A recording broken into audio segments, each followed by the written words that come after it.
if you go to slide 2 there, just has a list of our committee members. So Ms. Brookman, myself, Ms. Morgan, Mr. Rice, Ms. Secretary, Mr. Vaughn. And I will say that Mr. Rice and Mr. Vaughn did most of the heavy lifting with the numbers and looking at details, and we asked a lot of questions, and they were able to answer those questions. I appreciate their efforts in getting this information so we could do this presentation this evening. If you go to the next slide, the comparison, we reviewed the salaries for all the groups in a proximity group and a contiguous group. So a proximity group includes the Roanoke Valley, and you'll see these in just a second. The contiguous group are those systems that are immediately adjacent to Alleghany County and we're most likely to compete with for hiring.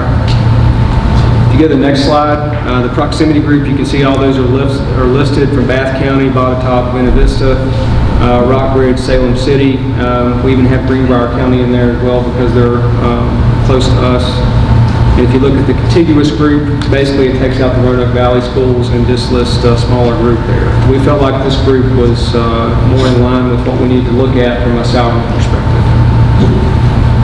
So if you go to the next slide, comparison, so the committee determined for us to be competitive that we need to be at least 50% or higher in salaries for each of our groups when we compare to the contiguous group.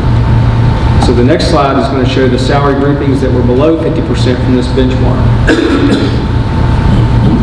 So those salaries are in the groups superintendent, the journeyman / skilled maintenance, director positions, teachers assistants, principals at the middle school, administrative assistants, principal at the high school, and principal at the elementary school. So the next slide goes through our options that we had, that we looked at. So option 1 is we looked at all position classifications and used existing percentages for increases between steps. And this would require increasing salary amounts starting at step 0 to get the target salary at the highest step, step 36. So option 2 was that we take the salary amount for step 0 and keep it the same as it is on the current scale. And the same percentage increase between the steps is used throughout the entire scale to get to the top. Option 3 is we take the salary amount for step 0 as the same amount as the current scales. We take the percentage increase between the steps currently in place for step 1 through 30, and then we do a new percentage, a higher percentage increase amount for steps 31 through 36 to get a higher salary at step 36. So the next slide says basically we decided as a committee to choose option 1 because we felt that to be competitive in hiring new staff as well as retaining our staff at different levels in the organization, we needed to really have an increase all the way through the salary scales. So the next slide, and it is hard to see and I apologize for that, but if you go on the website you can see it. So the next slide shows you for all these position levels that we have, it gives you the option, it gives you a total amount, and it shows you the different options as we go. So basically what our committee is recommending is that we go with option 1, and the total amount for us to do this, if we did this all at one time, would be about $582,000 at once.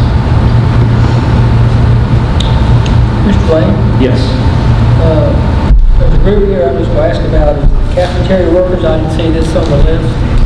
So we did look at cafeteria workers. Cafeteria workers don't come out of our budget, but we did have an increase listed for cafeteria workers. I just didn't include it on the presentation. Thank you. Can I ask one more question? Yes. With option 1, looking at our current budget, is that what we think is going to be favorable? Or? So what our committee thought we should do, and I put it on the very last slide, is our recommendation would be to present this to the budget committee for review. Let the budget committee determine what we think we can do with our current budget limitations. Thank you. Appreciate that. Anybody else have any questions? That may help us also with the joint service, because if we're asking the state for more money, to equalize the salaries, this looks like the vehicle that helps. Yeah. Okay. Appreciate that, a lot of work went into this, and I do thank y'all, 'cause I know it took hours and hours to sort all this one out. It was a great presentation. I just have one question. That 582 number, Yes. does that include benefits? Yes. Right, yes. There's no change in the amount we pay for benefits, so is it? Per person, like, Well, yeah, because the VRS is driven by the percentage of the wage, so the wage goes up, board's contribution and the retirement system goes up as well, so that's all factored in the equation.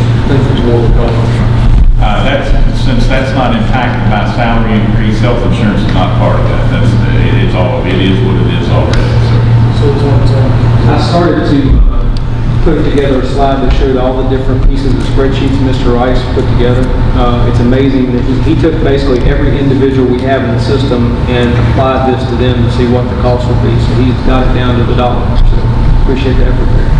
And I want to thank Mr. Vaughn and Mr. Rice for spending hours with our committee and answering all our questions. I know it wasn't an easy task, but they answered very promptly and accurately, and we appreciate the hard work you put into it very much. And thank you, Craig, for putting together the presentation. It's a very good analysis of what we have spent several weeks doing, so thank you. Board, any comments or questions?